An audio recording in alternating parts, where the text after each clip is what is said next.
মার্কিন যুক্তরাষ্ট্রের অন্যতম অভিজাত এলাকা দাবানলে পুড়ে বর্তমানে ধ্বংসস্তূপ। তবুও প্রকৃতি যেন এর ভয়াবহতার প্রদর্শন এখনও শেষ করেনি। এমন অবস্থায় লস অ্যাঞ্জেলসের দাবানল আগামীতে আরও ভয়াবহ রূপ নিতে যাচ্ছে বলে জানিয়েছে যুক্তরাষ্ট্রের আবহাওয়া অধিদপ্তর। বিস্তারিত জানাচ্ছেন ইশতিয়াক হোসেন। যুক্তরাষ্ট্রের ক্যালিফোর্নিয়ার ভয়াবহ দাবানল নিয়ন্ত্রণে রীতিমতো হিমশিম অবস্থা দমকল বাহিনীর। চলমান ভয়াবহতার মধ্যেই দাবানলের অঞ্চলটিতে আবহাওয়া আরও বিপর্যস্ত হবে বলে সতর্কবার্তা দিয়েছে দেশটির আবহাওয়া বিশেষজ্ঞরা।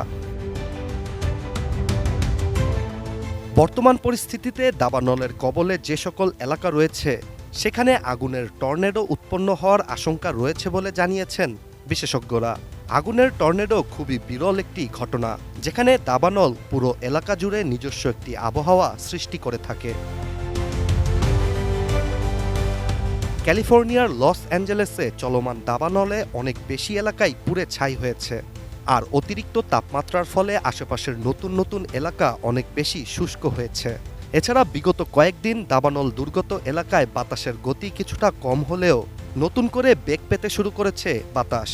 এ সকল বিষয়গুলো পর্যালোচনা করেই মার্কিন যুক্তরাষ্ট্রের আবহাওয়া বিশেষজ্ঞরা ধারণা করছেন আগুনের টর্নেডো সৃষ্টি হবে, আর এটি সৃষ্টি হলে দাবানল আরও বেশি ভয়াবহ ও নতুন এলাকায় ছড়িয়ে পড়বে।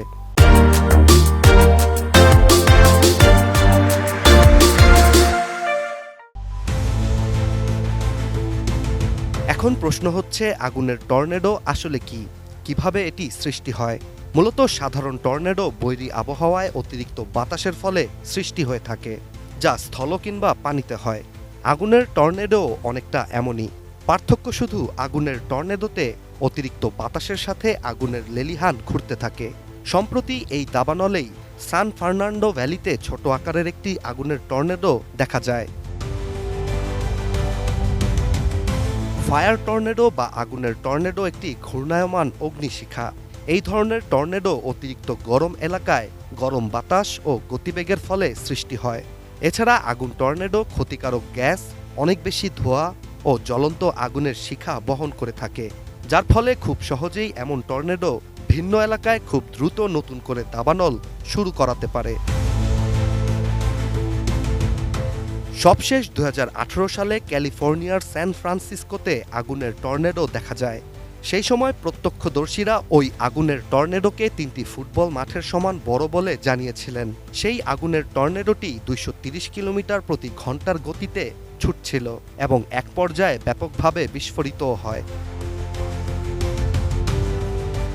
এদিকে লস অ্যাঞ্জেলেসে বাতাসের বেগ আগামী সপ্তাহ জুড়ে বাড়তে থাকবে বলেই জানিয়েছে আবহাওয়া অফিস, যেটিকে শয়তানের বাতাস বলছেন স্থানীয়রা।